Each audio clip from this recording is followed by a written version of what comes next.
Սիրելի ընկերներ, սիրելի բարեկամներ, ես 4-րդ տեղն եմ, թե 3-րդ, չէ, 5-րդ, որ արդեն 5-րդ շտաբում ենք Երևանի, այսօրվա հանդիպումը ասեմ,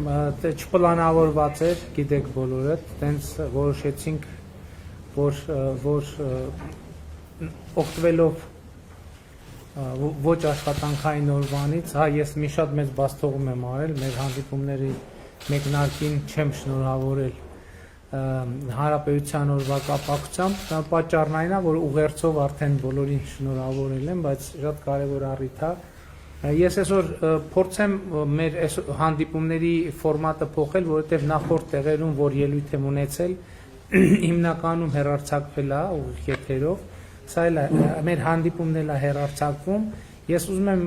մի նախաբան ասել եւ հետո հնարավորություն տալ, որպեսզի պատասխանեմ հիմնականում ձեր հարցերին, կամ դուք պատմեք ոնց եք կազմակերպում նախընտրական աշխատանքները, ինչ ունեք, ինչ ասելիք ունեք։ Ես ուզում եմ ձեզ շնորհակալություն հայտնել այս դաժան ժամանակահատվածում կանգուն մնալու համար, որովհետեւ դա ես պատկերացնում եմ, թե ձեզնից յուրաքանչյուրը ինչ փորձությունների միջով անցել, ընդ որում շատ դաժան այդ փորձությունը ձեզ համար, որովհետև շատ դեպքերում դուք ըստ էության ոչ որոշումների կայացման հետ ոչ մի կապ չունեք, բայց շատ հաճախ շատ ուղիղ քննադատության եք ենթադրում եմ ենթարկվել իմ փոխարեն, մեր փոխարեն, եւ ես ուզում եմ շնորհակալություն հայտնեմ ձեզ, որ կանգուն եք մնացել, հաստատակամ եք մնացել, բայց ուզում եմ հավատալ նաեւ, որ դրա պատճառը նաեւ այն է, որ ներքին շատ պինդ համոզմունք եք ունեցել, որ այն մեղադրանքները, որոնք մեզ ուղղվում են, դրանք իրականության հետ որևէ կապ չունեն։ Դա իսկապես մեզ դաժան ճակատագիր է բաժին հասել, շատ դաժան ճակատագիր է բաժին հասել, եւ ես մեկ-մեկ ուզում եմ հասկանալ, թե ինչու պետք է այս ամեն ինչը տեղի ունենար մեզ հետ, ինչու այս ամեն ինչը պետք է տեղի ունենար ինձ հետ, եւ չեմ հասկանում, մենակ դավ եթե սենց բան արեց, ես մեկ-մեկ անկեղծության բան եմ անում, overdose եմ անում, երևի դա այդքան էլ լավ չի, բայց երբ որ խոսքը հասունացնում է, բերում է, ես ի վերջո այս ամեն ինչի միջով անցնելով մենք եկել ենք, հասել ենք կարգախոսի, եւ այդ կարգախոսով ենք հանդես գալիս, որը տես դիզայնով մի քիչ փոխվեց, բայց հնչում է իմաստն է, որ ապագա կա։ Եվ ես մեկ-մեկ մտածում եմ, որ եթե հանուն այդ ապագայի այս ամենածանր տառապանքը եւ ամենածանր փորձությունը եւ ամենադաժան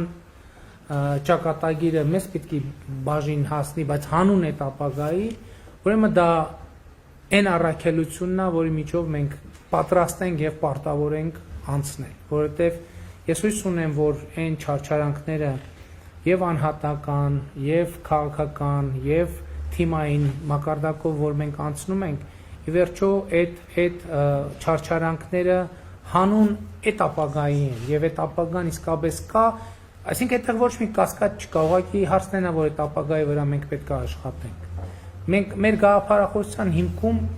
միշտ դա է եղել է, մենք ընդդիմադիր կուսակցություն ենք եղել, եւ երբ որ քաղաքացիական պայմանագիր նախաձեռնության տեքստը հրապարակվել է, այնտեղ առանցքային դրույթ եղել է անհատական ջանքը, անհատի վերաբերմունքը միջավայրին, ճակատագրին։ Ապագա կա, այդ ապագան ուղղակի հա այդ կարգախոսը եղել է Հայաստանի ապագան կախված է մեկ մարդուց եւ այդ մեկ մարդը դու ես։ Այդ էլ է եղել եւ ես հույս ունեմ, որ մենք այս ամեն ինչի միջով անցնում ենք, այս տառապանքները կրում ենք այդ ապագան ապահովելու եւ երաշխավորելու համար։ Որովհետեւ ես չգիտեմ, ես մեկ-մեկ մտածում եմ, ասում եմ, այս պայթյունը պիտի լիներ, ինչ որ մի ժամանակ պիտի լիներ եւ ես չգիտեմ, սա պատիժ է, թե օրհնություն է, որ օրհնություն են առումով, որ այդ տառապանքը այնուամենայնիվ բերի ինչ որ մի կարևոր արդյունքի, որ դա մեզ է բաժին հասել։ Չպիտի մենք թաքցնենք, մենք շատ դժվար է եղել, ոչ մեկ չի կարող ասել, ոչ մեկ չի կարող ասել, որ իր համար այս ընթացքում ավելի դժվար է եղել, քան մեր համար է դժվար եղել։ Մեկ-մեկ երբ որ զոհվածների եւ անհետ կորածների հարազատների հետ հանդիպում են, մեկ-մեկ բորբոքվում են, ասում են դուք ինչ գիտեք, դուք ընդհանրապես ինչ բան ունեք, տենց ինչ որ ձևակերպում են անում, ասում են դուք ինչ եք, դուք մեր ցավը չեք զգա, դուք մեր ցավը չեք զգա։ Ես մեկ-մեկ տենց լուր խոնար բան եմ անում, տանում եմ, բայց մի անգամ ինձ թույլ տվեցի, ասացի, գիտեք, ասացի, որ տենց շատ թեժ խոսակցություն գնաց, ասացի, բայց ինչ գիտեք, օրինակ, ինչ գիտեք։ Ասացի, կներեք 1000 անգամ ներողություն եմ խնդրում։ Ձեր տառապանքը, ձեր ցավը մի հոգու համար է։ Իմ տառապանքը 4000 հոգու համար է։ Եվ դրա մեջ բացարձակապես չափազանցություն չկա, որովհետև ամեն ընտանիք կորցրել է մի որդի, ընտանիքներ կան, որ 2 որդի է կորցրել, բայց այս ընթացքում ես ապրել եմ եւ շարունակում եմ ապրել այն զգացողությամբ, որ ես 4000 որդի եմ կորցրել։ Ու դրա մեջ բացարձակ չափազանցություն չկա եւ վկա է Աստված, որ իմ որդին ես ոչ մի բան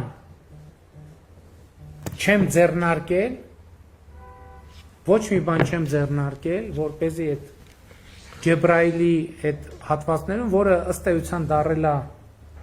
ցավոք սրտի ամենածանր տեղը եւ զոհերի մեր մեծ մասը, հիմնակ մեծ մասը մենք այդտեղ ենք ունեցել եւ վկա է Աստված, որ ես ոչ մի բան որևէ այլ զինվորի այլ կերպ չեմ վերաբերվել, քան իմ որդուն։ Ես ձեզ մի բան ասեմ, ընդհանրապես աբսուրդ բան ասեմ։ Այս վերջերս անհետ կորածների հարազատների հետ տենց նեղ կազմով բան էին անում, հանդիպում ենք, ես ասցի, մեկը ասեց, իսկ որտեղ ա եղեք քո որդին։ Ասցի մի բան ասեմ, կհավատաս, չգիտեմ որտեղ ա եղել։ Ասեց ոնց չգիտեմ, ոնց դու քո զավակի ճակատագրով չես հետաքրքրվել։ Ասցի չէ։ Ասցի մեծ հաշվով չեմ հետաքրքրվել, ասեց ոնց։ Ասցի որովհետև եթե առանց ես ուրիշ անուն ազգանունով զինվոր չի եղել։ Որ ես զանգեմ ասենք, էս ինչ անը, որտեղ է, ինչ պայմաններում է ծառայում, ինչ է։ Ոչ մեկը չի եղել, եթե իմ որդով այդպես հետաքրքրվեի այդ տրամաբանության մեջ, կստացվեր, որ ես իրան մյուսներից տարբերակում եմ։ Եվ այդ առիթ հանդիսացավ, բանին Աշոտին գրեցի ասցի, որտեղ ես եղել դու, սկսեցի մանրամասներ նկար, եւ այդ ժամանակա, որ ես իմացել եմ, թե ինքը որտեղ ա եղել, ինչ պայմաններում ա եղել եւ այլն, այս մարդիկ ասում են, դու ծնող ես, թե ծնող չես։ Ասում են, ես ծնող եմ, բա որ ասում եմ դու մի 2-5 հոգու համար եք տառապում, ես 4000 հոգու, ես դա չեմ չափազանցնում։ Եվ այդ մարդկանց հարցուփորձերով, որ ասում են, նա երրորդ գիծ ա եղել, չգիտեմ որտեղ ա եղել եւ այլն, հետո ինչ որ հրապարակումներ եղավ, այդ մարդկանց հարցուփորձ անելու արդյունքում ես իմացա շատ կարևոր հանգամանքներ, ինչի արդյունքում ես անկեղծ ասեմ շատ հպարտ եմ եւ իմ որդու համար եւ մեր ընտանիքի համար, որ մենք կարծել ենք այդ ձևով լինենք։ Իհարկե այնտեղ ուրիշ մանրամասներ կան, որոնց մասին հիմա ես չեմ կարող խոսել, բայց կարծում եմ դրա ժամանակն էլ կգա կխոսենք, բայց այն բամբասանքները, որոնք սկսեցին շրջանառվել են, բամբասանքները իրականում օգնեցին, որ մենք ճշմարտությունը ի հայտ բերենք եւ ճշմարտությունը ներկայացնենք։ Այսպես sense մի քիչ տենց բան ստացվեց, սումբուր ստացվեց։ Ես խնդրում եմ, որ հանդիպումը շարունակենք ձեր կողմից տրված հարցերով եւ ես հարցից կօգտվեմ այդ ընթացքում սովորական։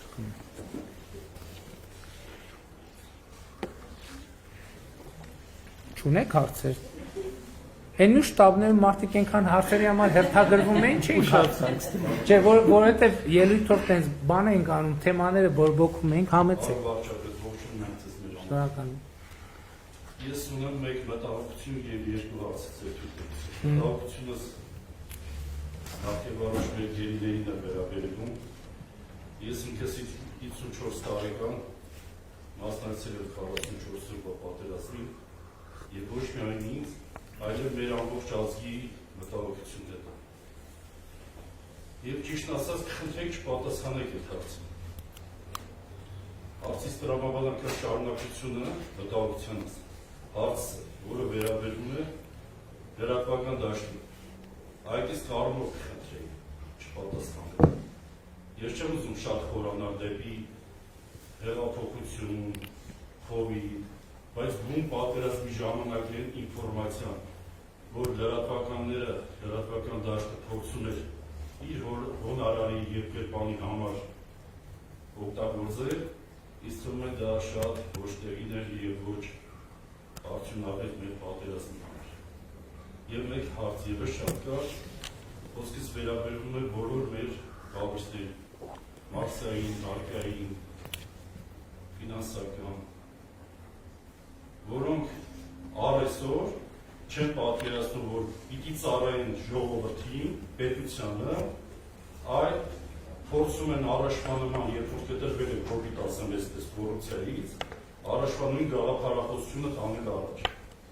Խնդրեի մի փոքր այս հարցերին անդրադառնալ։ Շնորհակալ։ Շատ լավ։ Գերիների հետ կապված հարցին կպատասխանեմ։ Ես ուզում եմ, որ դուք իմանաք, որ գերիների վերադարձի հետ կապված ամենօրյա ջանքեր են գործադրվում, առանց չափազանցության ամենօրյա։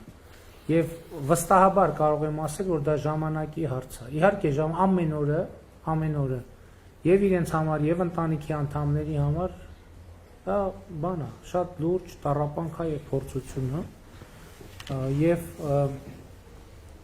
Եվ իմ համոզմունքն է, որ դա ժամանակի հարց է, եւ մեծ հաշվով ես համոզված եմ, այն նախորդ շտաբում հարցեր ասում են, խոսում են, որ պայմանավորվածություն կա, որ ընտրություններից հետո ընդհակառակ ես ասում եմ, որ դες պայմանավորվածության հարց լիներ, ընդհակառակը պետք է պայմանավորվեի, որ հիմա լիներ ընտրություններից առաջ, որ այդ հարցը լուծվեր։ Բայց եթե անկեղծ ասեմ, այդ ընտրությունների հետ կապի մեջ որոշակի տրամաբանություն կա, եւ ես համոզված եմ, որ ընտրություններից հետո, չգիտեմ ընտրություններից հետո ինչ չափով կարողանանք լուծել հարց, բայց ընտրություններից հետո ավելի ինտենսիվանա այդ գործընթացը, որովհետեւ գերիների գործոնը եւ մյուս գործոնները օգտագործվում են Հայաստանում ընտրությունների արդյունքների վրա ազդելու համար։ Նաեւ դա պատճառը, որ չեն վերադարձնում ժողովուրդ ջան։ Չեմ ասում, որ միակ պատճառը դա է, բայց պատճառներից կարևոր մեկը, որ դրանով ուզում են ցավացնեն մեզ, դրանով ուզում են ցավացնեն անձամբից եւ դրանով ուզում են ընտրությունների արդյունքների վրա կոնկրետ ազդեցություն ունենալ։ Այս գործոնը ընտրություններից հետո առնվազն նվազելու է եւ բնականաբար տեմպը որոշակի կավելանա։ Սա չի նշանակում, որ մենք միջև ընտրությունները չենք, ամեն օր մենք աշխատում ենք այդ թեմայի վրա։ Եվ դրա հետ կապված իհարկե հարցեր կան, որոնք առիթ կլինի խոսենք, բայց դրմբաց ռեժիմում խոսելու կարիք չկա։ Լրատվական դաշտի հետ կապված ես էլի մեզ ուղղված մեղադրանքներից մեկն է նա, որը օբյեկտիվության որոշակի պաշար ունի, որ մենք պատերազմի ընթացքում, մեզ ասում են պատերազմի ընթացքում խաբել եք ժողովրդին, որովհետև ասել եք հաղթելու ենք։ Պատերազմի ընթացքում ինչ ասում են պարտվելու ենք։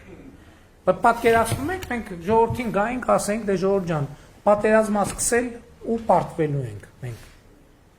Արդյունքում ինչ կասենք, ասեն մարդիկ, կասեն փաստորեն դուք պատերազմը սկսել եք պարտվելու համար, այսինքն դուք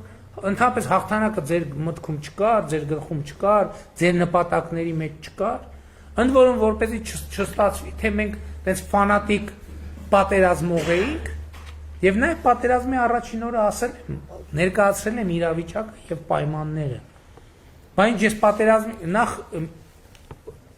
հիմա ասում են ինչի՞ չէ իր ասում բանակի իրական վիճակը։ Դե հիմա այդ գաղտնիքներն էլ բացվեց։ Մենք չենք ուզում, բայց բացվեց։ Դե բանակը մեզ զեկուցել էր, անվտանգության խորհրդին գրավոր զեկուցել էր, որ արևելյան օպերացիոն ուղղությամբ մենք կարողանում ենք ոչ մի քայլ հետ տրամաբանությամբ կանգնեցնել եւ ջախջախել հակառակորդին։ Գրավոր այդ փաստաթուղթը։ Բայց թե զինված ուժերը գալիս են ինձ տենց բան են ասում, ես այսինքն ինչ, ասեմ ժողովուրդ ջան պարտվելու եք, ասում են չեք ասել, որ տարածքներ են կորցրել, ասում որ չենք ասել, Պաշտպանության նախարարությունը քարտեզները հրապարակել։ Եվ մենք ամեն ինչ ասել ենք, որ ասել ենք Շուշիի մոտակայքում մարդ է տեղի ունենում։ Ժողովուրդ ջան, Շուշիի մոտակայքում ո՞նց է մարդ տեղի ունենում։ Այսինքն եկել հասել է Շուշիի մոտակա, չէ՞ որ մարդ է տեղի ունենում։ Այսինքն ո՞նց պետք է ասենք, պիտի ասենք, այսինքն պատերազմին ժամանակ բան ասելու ինֆորմացիա փոխանցել է իր տրամաբանությունը եւ կանոններն ու չեմ ասում կատարյալ չի եղել դա։ Չեմ ասում թե ամեն ինչ արվել է նենց ոնց որ պետք է արվել, բայց ասել որ մենք թաքցրել ենք, խաբել ենք, չենք ասել, դա բացարձակ իրականության հետ կապ չունեցող տեղեկատվություն է։ Հաջորդը մեր այդ fake լրատվության դեմ ինչպես պայքարել։ Որ մեկը իմ մեծագույն համոզմունքը նա է, որ դրա դեմ պայքարելու ձևը մարդկանց մեդիա գրագիտությունը բարձրացնելն է։ Որտեւ ամեն լրատվություն ինքը իր մասին խոսում է։ Ես բերեմ ձեզ ամենապարզ օրինակը, որովհետեւ իհարկե էմոցիոնալ վիճակում հասկանալի է մարդիկ այսքան չեն խորանում, բայց բերեմ այդ փաստաթուղթը, որ հրապարակել էին, որի հսկայական աղմուկ բարձրացավ։ Բայց ով որ էմոցիոնալ չէր նայում, շատ հեշտ կարար հասկանալ այդ տեղեկատվության տակ ինչ կա, ինչպես հրապարակվել է փաստաթուղթ որպես դավադրություն ընդդեմ Հայաստանի Հանրապետության, եւ այդ փաստաթղթի առաջին 3 տողերը բաց է, մնացած ամբողջ տեքստը փակած է։ Լավ ժողովուրդ ջան, եթե դա դավադրական եւ դավաճանական տեքստ է, եւ այդ հրապարակողի նպատակադրում այդ դավաճանությունը բացահայտելն է, ինչա տեքստը թաքցնում։ Ընդհակառակը պետք է տեքստը ամբողջական հրապարակի, որպեսզի ակնհայտ դառնա։ Այսինքն այն մարդը, որը մի քիչ էմոցիոնալ բանը կառավարում է, բարձա մենք հիմա էմոցիոնալ, բայց սովորական վիճակում մարդը մի հատ կնայի, կկարդա ու ինքը իրեն հարցեր կտա։ Եվ կգա այդ հարցերով այդ հետևության, որ սա կեղծ տեղեկատվություն է։ Եվ այդ փաստաթուղթը հրապարակվեց եւ ես ձեզ բոլորիդ եւ ցախողվեց այդ փաստաթղթի հրապարակումը այդ պայմաններում իմ համոզմունքն է որ ցախողեց Ադրբեջանը, իմ համոզմունքն է որ լրատվական դաշտն էտել էր Ադրբեջանը, որտեղ պայմանավորվածությունը այն է, որ իրանք պետք է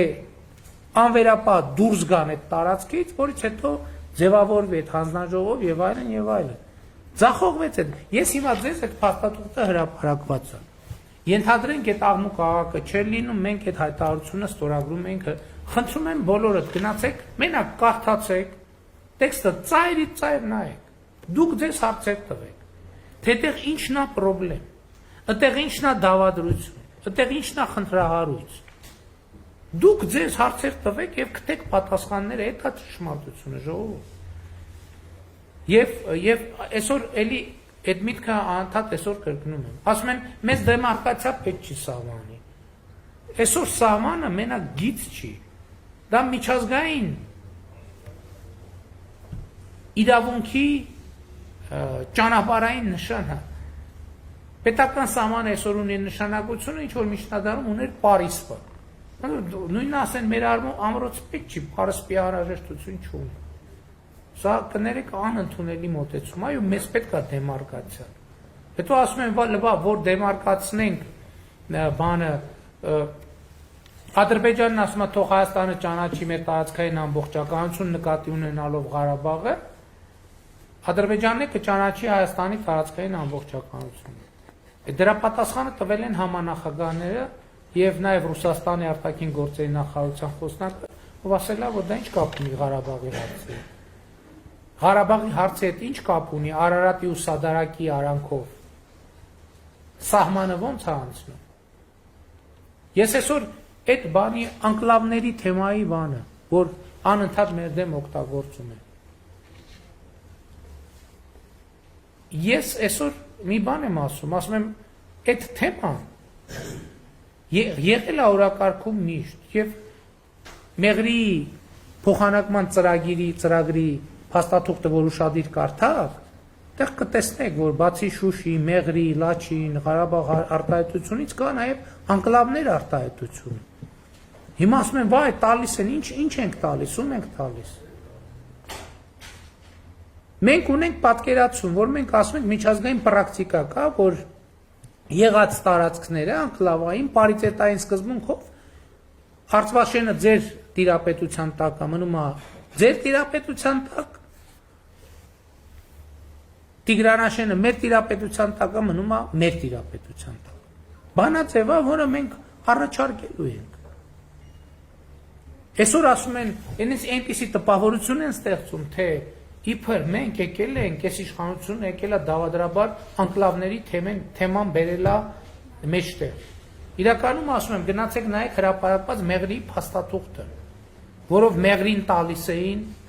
հա, մեզ դրա մեջ են, չէ՞ մեղադրում։ Կտեսնեք, որ այնտեղ անկլավներ ձևակերպումը տված է։ Եվ երկրորդը, այսօր ես առաջին անգամ ասեցի, այսօր ստիպված էի ասել, որտեղ ասելիս պետքա միջև վերջ ասել։ Հանրապետականները այսօր ասում են, բան, վայ, բանը, Տիգրանաշենը, Քյարքին, բա ոնց կլինի եւ այլն, իբր այս դավադիր իշխանությունը օրակարգ է բերել, իբր տալիս է եւ այլն։ Հիմա ես ձեզ ասում եմ փաստ։ Ինչ ասում եմ, ընդ որում դա ապացուցելի է, ես որպես իմ կարծիք կամ մեկնաբանություն, ինչ ասում եմ, ապացուցելի է։ 2010 թվականից սկսվել է Հյուսիսարավ մայրուղու ծրագիրը։ Եվ նախագծվել է մայրուղին, բան, ոչ թե նախագծվել է, ծրագիծն է որոշվել, դա ճանապարհը ոնց պետք է անցնի։ Դե դա նախագծման փուլեր է։ Եվ ըստ այսօր մեզ մեղադրող կառավարության ներկայացուցիչների գծած նախագծի, գիտեք, որ Արտաշատից հետո Հյուսիս-Հարավը ոչ թե գնում է հասնում Երասք, հետո ծռվում դեպի Պարուր Սևակ, այլ մտնում է Վեդիից ուրցաձորով, բարձանում եւ դուրս է գալիս բան, զանգակատան ներքևը։ Բան չի, ու դրա արդյունքում նախագիծը մոտ $100 միլիոն թանգանում է։ Բան չի եք տենց նախագծել։ Բան չի եղած ճանապարհը Երասք բարձանում է Պարուր Սևակ, Տիգրանաշեն, ինչի տենց չեք նախագծել։ Ինչեք նախագիծը տարել է, սարեր չորեր մտցրել, թունելներ, կամուրջներ, մի քանի անգամ թանգացնել այդ կտորը։ Բայց հարցերին իրաց թվում է, թե մենք անընդհատ սուս ենք մնալու, բան չենք ասելու։ Շուրնուխի համար լացողները։ Բա այդ որ Սերժ Սարգսյանն ասում էր 7 շրջանը մենք պատրաստ ենք տալ, Ղարաբաղը ադրբեջանցիք էլ ասում էին չէ։ Բայց 7 շրջանը որ տար, սահմանը Շուրնուխի հատվածում որտեղով էր անցնելու։ Որտեղով էր անցնելու։ Այդ հարցի պատասխաննել են տվել իրար։ 2010 թվականին Հայաստանի վարչատարածքային բաժանման մասին օրենքը ընդունելով, որտեղ հստակ ձևակերպել են Շուրնուխից են կողմ Ադրբեջանի Հանրապետությունն է։ Ժողովուրդ ջան, հա մենք շատ բան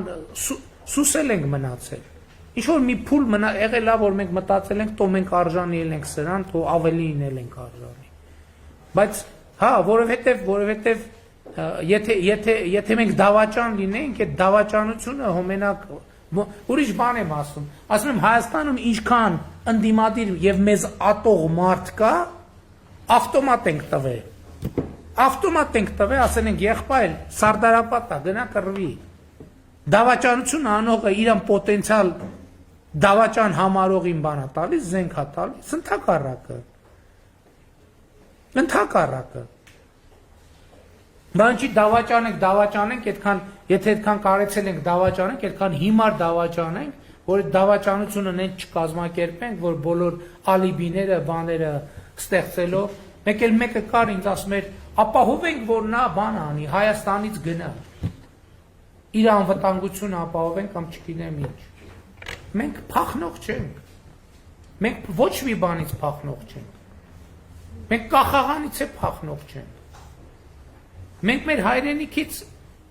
1000 առիթ ա եղել, ես իմ հայրենիքում բանտ եմ նստել, այն ժամանակ չէի կարա թողնեի գնայի, ինչի չէի կարա, այդ ինչ բարդություն էր, դա հո տեխնիկայի խնդիր չի եղել, դա սկզբունքի խնդիր ա եղել, ասում ոնց ես իմ երկիր, իմ հայրենիքը թողեմ գնամ, այնպես որ մի քիչ երկար ստացվեց, լրատվությունը, ես իրոք լուծումը տեսնում եմ մեդիա, որ մարդը կարողանա տեսնի ճշմարտությունը բանից տարբերի։ Հիմա կներեք հազար ներողություն, բան կոպիտ օրինակ բերեմ, բայց մեր ընտանիքներում լավ առևտուրանողներ կան, չէ՞, որ լավ միսը վատ մսից տարբերում են, լավ լոլիկը վատ լոլիկից տարբերում են, վատ ծիրանը լավ ծիրան։ Լրատվություններ ատեն, ժողովուրդ ջան։ Պետք է կարենանք բան անենք, որ գնում ենք շուկա, fake միսել կա, իրական միսել կա, բանի, այսպես ասած, գլամուր միսել կա, բոլոր ինչ լրատվություն կա, այդ նույն ապրանքներից խանութում էլ կա։ Մենք ժամանակի ընթացքում մարդկությունը սովորել է, գնում է մտնում է շուկա, տենում է միսը fake է թե չէ։ Մի անգամից է գլխի ընկնում։ Նա որ, հա, ոնց է սովորում։ Մի երկու անգամ սխալվելով, մի երկու անգամ այդտեղից այդ միսը կամ այդ ապրանքը առնում է, հետո տանում է տուն, տենում է ամբողջ ընտանիքը բողոքում, ասում է, այս փողը տարել ես տվել, այս ինչ ես արել, կամ իրան զրկում են ընդհանրապես շուկա գնալու արտոնությունից կամ պարտականությունից, կամ էլ ինքը սովորում է։ Նույնն էլ լրատվությունն է, պետք է տենց անենք։ Մենք գնում ենք մարզերում մարդիկ ասում են, այդ ալիքները ինչի չեք փակում։ Այս ժողովուրդ ջան, մենք ինչի փակենք։ Մենք փակենք, որ ամբողջ աշխարհով ասեն, վայ մեզ հետապնդում են, ընդդիմությանը ճնշում են անում, ասում են պուլտը ձեր ձեռն է։ Ուզում եք փակեք, փակեք։ Եվ իրոք ձեր ձեռն է, ժողովուրդ ջան, այդ լրատվությունն էլ է ձեր ձեռը։ Նույնիսկ այդ լրատվական փոթորիկները, այո, կարելի է տարբերել, դա էտա թե էդ չի։ Եվ ես այդտեղ եմ տեսնում լուծումը։ Այդ ապագայի մեջ ես այդտեղ եմ տեսնում։ Ես չեմ ուզում, որ մենք գնանք այն ճանապարհով, որ մեկը ինչ որ մի բան ասեց, պատժեզնում ծեծեցին։ Ինչպես նախկինում։ Էլ չեմ ասում պատժեզնում կրակեցին։ Կամ մեկը անվտանգության խորհրդի նիստում դեմ արտահայտվեց մեղրին հանձնելուն, հետո չգիտեմ ոնց ստացվեց վարչապետի պաշտոնում էր այդ մարդը, մյուս մարդն էլ ազգային ժողովի նախագահի պաշտոնում եկել, ինչ որ մեկը տենց պատահաբար լրիվ, ոնց որ մի ուրիշ մեկը ասում էր, մի ռոմանտիկ մտավ եւ գնդակահարեց։ Մենք մեր ապագան այդպես չենք տեսնում։ Հա, եւ այսօր էլի այդ միտքը մեզ շատ մեղադրում են բանի մեջ, թուլության մեջ։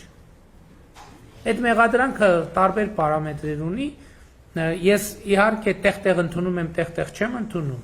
բայց այսօր ինչ բանի վրա եմ ուշադրություն ուզում հրավիրել, որ եթե այդ թուլությունը չլներ 20 թվին քաղաքացիական պատերազմը անխուսափելի կլներ։ Անխուսափելի, չենք կարող խուսափել, որտեղ եթե այդ ալիքի գարալիք, այդտեղ անխուսափելի էր լինելու։ Եվ եթե նույնիսկ դա թուլությունը լավ է, որ այդ ժամանակ այդ թուլությունը կար։ Եվ մտածում եմ երևի այդ նախախնամությունն էլ է։ Այս վերջերս կներեք էլի ես տենց վաղուց չեմ շփվել, տենց շատ բան կա ասելու կուտակված։ Այս վերջերս մի ֆիլմ էի նայում, որտեղ կյանքի ծագումնաբանությունն էին վերլուծում գիտնականները։ Եվ վերլուծության արդյունքը այն էր, որ ինչքան էլ տարբեր գիտական վարկածներ կա, այդ կենթանի բջիջը, որը ձևավորվել է, ինքը ինչքան էքսպերիմենտ անում են, ինքը պատահական ձևավորվելու հնարավորություն չունի։ Եվ վերադառնում է նորից գիտական ասպարեզ խոսակցությունը կյանքի ստեղծված լինելու մասին, հեղինակ ունենալու մասին եւ այլն եւ այլն, եւ այդ ինչից հիշեցի, որ ասում եմ կարող է ասել, որ ճակատագրի մասին ասում եք, կարող է իրոք ինչ որ մի բան կա, եւ այս բեռը դրված է մեր վրա, եւ մենք կարող է նաեւ նրա կապ ունես ամեն ինչը նրա հետ, որ մենք մեր քաղաքական ուժը եւ որ ստեղծել ենք, եւ նաեւ որ հեղափոխությունը տեղի է ունեցել, մենք բաց ասել ենք, որ քրիստոնեական արժեքների վրա է հիմնված մեր գաղափարախոսությունը, իսկ քրիստոնեական արժեքի ամենակարևոր առանձնահատկությունն է, որ մի սուբյեկտը, մի քաղաքական թիմ, մի կուսակցություն, ընդհանուր անհատ, իրա վրա է վերցնում շատերի բեռը, շատերի տառապանքը, շատերի պարտությունը, շատերի մահը, եւ այդպես շարունակ, եւ մենք այդ ճակատագրի մեզ համար պատրաստած արահետով հաստատակամ քայլելու ենք, մենք չենք փախնելու այդ պատասխանատվությունը։ Դե հարկային մաքսայիններն էլ դե ինչ ասեմ։ Բայց այսօր ինչ բան ասեմ։ Օրինակ հարկային ոլորտում մենք հեղափոխություն ենք արել։ Մենք ժողովուրդ շատ ոլորտներում ենք հեղափոխություն արել։ Մենք այդպիսի մի բան էլ ունենք։ Մենք բոլորս մեր համեստությունը մեր քաղաքական թիմի առանձնահատկությունն է, եւ մենք այդ մեր արածները շատ չենք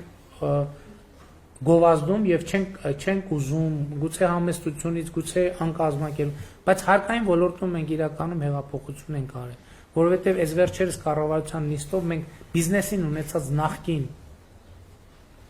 ամբողջ պարտքը փակել ենք, ամբողջ պարտքը, այդ գերավճար եւ այլն այդ պատմությունները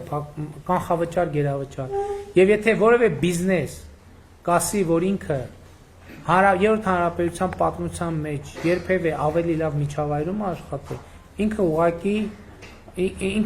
ճիշտ չի ասում, եւ սա է իրականությունը։ Ինձ պարոն Պապիկյանը հուշում է, որ պետքա գնանք, ես հույս ունեմ նկատում եք, որ ես չեմ ուզում մեր հանդիպումը տենց ավարտի, որովհետեւ այս շփման կարիքը շատ ունեմ, բայց մյուս տեղերում էլ պետքա գնանք։ Շնորհակալ եմ։